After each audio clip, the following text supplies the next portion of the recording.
जय हिंद मेरे प्यारे भाई। चलिए, पिछले क्लास में हम लोगों ने चैप्टर 1.1 से लेके 1.4 तक के सभी क्वेश्चनों को सॉल्व कर चुके थे। आज हम लोग एक्सरसाइज 2.1 के क्वेश्चनों को देखने वाले हैं, जिसका नाम है, चैप्टर का नाम बहुपद। ठीक है, चैनल पे नए हैं आप लोग तो चैनल को सब्सक्राइब कर लीजिए और बेल आइकन को प्रेस कर लीजिए। चलिए देखते हैं, आज के चैप्टर का नाम है बहुपद। ठीक है, बहुपद। बहुपद बहुपद में दो चीज होते हैं, एक होते हैं चर, एक होते हैं अचर। ठीक है, अब सबसे पहले हम लोग यहाँ पे जानेंगे, बहुपद चैप्टर को पढ़ने से पहले हम लोगों को चर और अचर के बारे में जानकारी होना चाहिए। ठीक है, तो सबसे पहले हम लोग देखेंगे चर और उसके बाद अचर। चर उसको कहते हैं मेरे भाई जिसका मान हमेशा बदलता रहता है। ठीक है, जिसका मान हमेशा बदलता रहता है। ठीक है, जैसे यहाँ पे हम लिख सकते हैं एक्स, वाई, जेड। ठीक है, ए, बी, सी। तो हम जिसका मान हमेशा बदलता रहता है, अब यहाँ पे देखिए, जिसका मान हमेशा बदलता रहता है इसका मतलब क्या है? कभी x के साथ 3x लग जाएगा, कभी 4y लग जाएगा, कभी उसके साथ 6z लग गया। जिसका मान हमेशा बदलता रहता है उसी को चर कहते हैं। ठीक है, और अचर यानी अचर का मतलब होता है एक नंबर। अचर का मतलब होता है, मान लीजिए यहाँ पे 3 मान लीजिए, 5 मान लीजिए, 6 मान लीजिए, ठीक है, 7 मान लीजिए, ये सब क्या हो जाता है? मेरा अचर हो जाता है। ठीक है, तो चर और अचर को समझ पाए होंगे। चलिए, अब हम लोग यहाँ सबसे पहले देखेंगे कि एक पदी, चर पर एक पदी जो होते हैं, द्विपदी और त्रिपदी, ठीक है, वो क्या होते हैं। ठीक है, तो देखिए यहाँ पे सबसे पहले पहले एक मिनट पहले, उससे पहले जाने से पहले चर और अचर के गुना को क्या करेंगे तो हमें क्या मिलेगा वो देखते हैं। ठीक है, चर और अचर को गुना करेंगे तभी हमको मिलेगा क्या? बहुपद। ठीक है, देखिए यहाँ से चर, चर कितना हो जाएगा, तो यहाँ से मान लीजिए हम x ले लेते हैं। ठीक है, अचर कितना ले लेते हैं? 3 ही ले लेते हैं यहाँ से। ठीक है, तो यहाँ जो 3x जो आएगा ये 3x। ठीक है, तो यही जो मेरा हो जाएगा, और जिसका पावर जो हो वो पूर्ण संख्या हो। ठीक है, यहाँ पे अगर मान लीजिए 3x है लिखा हुआ, तो 3x है तो इसका पावर कितना है? तो एक ऊपर छिपा हुआ है। ठीक है, तो जिसका जो पावर पूर्ण संख्या होगा यही हमारा क्या हो जाएगा? बहुपद हो जाएगा। ठीक है, समझ पाए होंगे, बहुपद। ठीक है, अब यहाँ देखिए, अगर मान लीजिए हम लेते हैं √2x, क्या लेते हैं? √2 इंटू एक्स।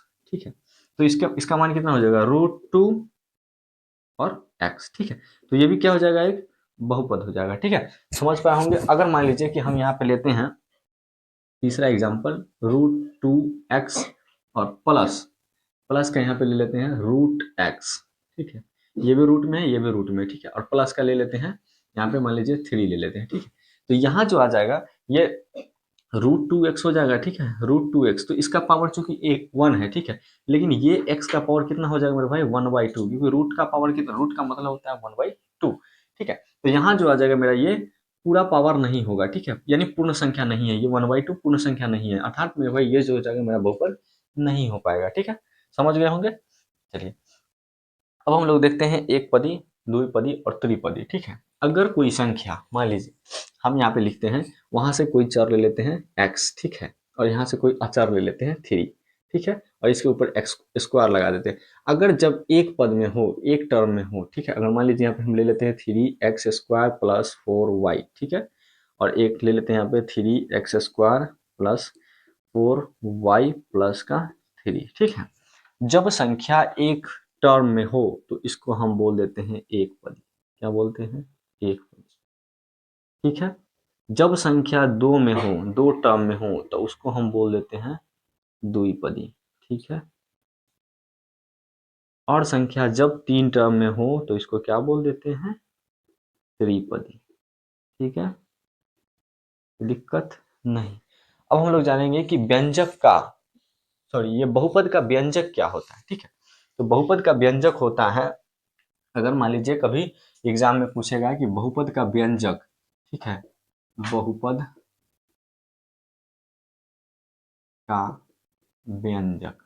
ठीक है, तो बहुपद का व्यंजक जो होता है वो होता है a(x² plus bx plus c।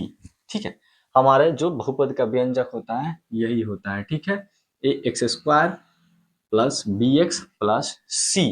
ठीक है, यहाँ पे देखिए, क्या बी वाई मान लीजिए। ठीक है, बी वाई, चलिए वाई मान लेते हैं। ठीक है, तो यहाँ से अब ए का मान आप कुछ भी रख सकते हैं, मान लीजिए हम 5 रख दिए तो 5x² हो जाएगा। ठीक है, यहाँ से b का मान मान लीजिए हम 3 रख दिए तो ये 3y हो जाएगा, और प्लस का c का मान हम 5 रख दिए, ठीक है।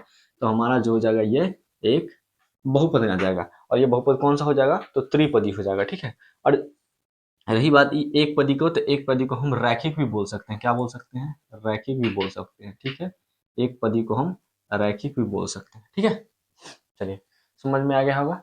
देखिए एक बार फिर से, बहुपद बहुपद जानने से पहले तो चर और अचर को जानना पड़ेगा, ठीक है। चर जिसका मान हमेशा बदलता रहता है वो चर होता है, ठीक है। अचर कोई नंबर होता है, ठीक है। अगर चर और अचर को हम गुना करते हैं तो क्या मिलता है, हमको बहुपद मिलता है, ठीक है। क्या मिलता है, बहुपद मिलता है, ठीक है। जब भी संख्या एक टर्म में आए तो एक पदी बोलते हैं, दो टर्म में आए दो पदी बोलते हैं, टर्म में आए त्रिपदी बोल देते हैं, ठीक है। समझ में आ गया होगा। चलिए अगर मान लीजिए एक एग्जांपल हम देते हैं, यहाँ पे 2√2 और ये x बाहर है, ठीक है, प्लस प्लस मान लीजिए √2 और फिर से x देते हैं और प्लस का 3, तो ये हमारा बहुपद होगा कि नहीं होगा, इसका आंसर आप लोग हमें कमेंट में दीजिएगा, ये आपका क्वेश्चन है, ठीक है। अब हम लोग देखते हैं, चैप्टर को स्टार्ट करते हैं, ठीक है। चैप्टर को अब हम लोग इसको इरेज कर लेते हैं, ठीक है, और चैप्टर को स्टार्ट करते हैं। चलिए मेरे भाई अब हम लोग देखते हैं क्वेश्चन नंबर 1 को, क्या कह रहा है कि किसी बहुपद px के लिए y बराबर px का ग्राफ नीचे आकृति में दिया गया, प्रत्येक स्थिति में px के शून्यकों की संख्या ज्ञात करें, ठीक है। शून्यकों की संख्या ज्ञात करें, यहाँ पे कुछ ग्राफ दिए गए हैं, ठीक है। उसमें x एक्सिस पर जितने भी बार काट रहे हैं, जितने भी टाइम्स कट रहे हैं, ठीक है, उसके बारे में पूछा है कि ये शून्यकों की संख्या कितनी है, ठीक है। चलिए यहाँ पे हम देखते हैं फर्स्ट नंबर फिगर में, ठीक है। कह रहा है कि x जो है, x एक्सिस को ग्राफ कितने बार काट रहा है, ठीक है। तो यहाँ पे जो देखें हम, ये लाइन जो होता है ये x एक्सिस होता है, ये y एक्सिस होता है, ठीक है।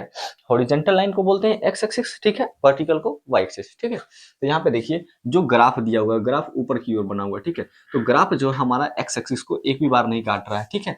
यहाँ पे शून्यकों की संख्या कितनी हो जाएगी, नंबर 1 वाले फिगर में, तो यहाँ पे शून्यकों की संख्या हो जाएगी मेरे भाई 0, ठीक है। ये हमारा 0 उत्तर हो जाएगा, ठीक है। चलते हैं 2 नंबर वाले फिगर में, ठीक है। इस पॉइंट को बोलते हैं मूल बिंदु, ठीक है, यहाँ से 0 होता है, ठीक है। तो x एक्सिस और y एक्सिस, ठीक है। तो x एक्सिस को ग्राफ कितनी बार काट रहा है, y x एक्सिस को ग्राफ कितनी बार काट रहा है, तो हम देखेंगे मेरे भाई ग्राफ जो है मेरे भाई यहाँ पे संख्या एक बार सिर्फ काट रहा है, ठीक है। तो शून्यकों की संख्या यहाँ जो हो जाएगा मेरे भाई 1 हो जाएगा, ठीक है, कोई दिक्कत। चलिए अब देखिए क्वेश्चन नंबर 3 में शून्यकों की संख्या कितनी है, ठीक है, यानी ग्राफ x एक्सिस को कितने बार काट रहा है, ठीक है। यहाँ हम देखेंगे एक बार यहाँ काट दिया मेरे भाई, एक बार यहाँ काटा और एक बार यहाँ काटा, अर्थात मेरे भाई शून्यकों की संख्या जो हो जाएगी यहाँ कितनी हो जाएगी, 3 हो जाएगा, और 3 मेरा उत्तर हो जाएगा, ठीक है। चलिए अब हम लोग देखते हैं 4 नंबर ग्राफ में। 4 नंबर ग्राफ में शून्यकों की संख्या कितनी होगी, तो x एक्सिस को ग्राफ कितनी बार काटा, तो 1 टाइम एंड 2 टाइम, ठीक है। तो यहाँ पे संख्या आंसर जो हो जाएगा मेरा कितना हो जाएगा, 2 मेरा उत्तर हो जाएगा, ठीक है। अब देखते हैं इधर ग्राफ नंबर 5 में x एक्सिस को ग्राफ कितनी बार काटा है, तो 1 बार 2 बार 3 बार 4 बार, कितनी बार काटा, 4 बार, उत्तर कितना हो जाएगा 4, ठीक है। अब देखिए यहाँ पे कितनी बार ग्राफ काटा, तो 1 बार 2 बार 3 बार 3 बार, कुल मिला के 3 बार ग्राफ मेरा काटा है यहाँ पे, ठीक है, 3 बार। तो यहाँ पे शून्यकों की संख्या कितनी हो जाएगी, 3 हो जाएगी, ठीक है, तो दिक्कत नहीं होनी चाहिए, ठीक है। चलिए तो समझ गए हम लोग कि जो ग्राफ में जो ग्राफ x एक्सिस को जितनी बार काटता है उतनी ही x एक्सिस के शून्यकों की संख्या होती है, ठीक है। अगर y एक्सिस को पूछता तो y एक्सिस को ग्राफ अगर काटते हैं, यहाँ पे देखिए y एक्सिस को ये काटा है, यहाँ पे हम यहाँ y बराबर भी लिख देते, कितना, एक बार काटा है तो एक बार लिख देते, लेकिन हमसे y नहीं पूछा, आपको सिर्फ पूछा है px के शून्यकों की संख्या, हम सभी क्वेश्चन में px के शून्यकों की संख्या निकाल दिए, ठीक है। चलिए आज के लिए इतना ही, अगले अब मिलते हैं नेक्स्ट वीडियो में एक्सरसाइज 2.2 के साथ, ठीक है। तब तक के लिए बाय बाय, टेक केयर, धन्यवाद। अगर चैनल वीडियो अच्छा लगे तो एक कमेंट प्यारा सा कर दीजिएगा और चैनल को सब्सक्राइब कर दीजिएगा, धन्यवाद।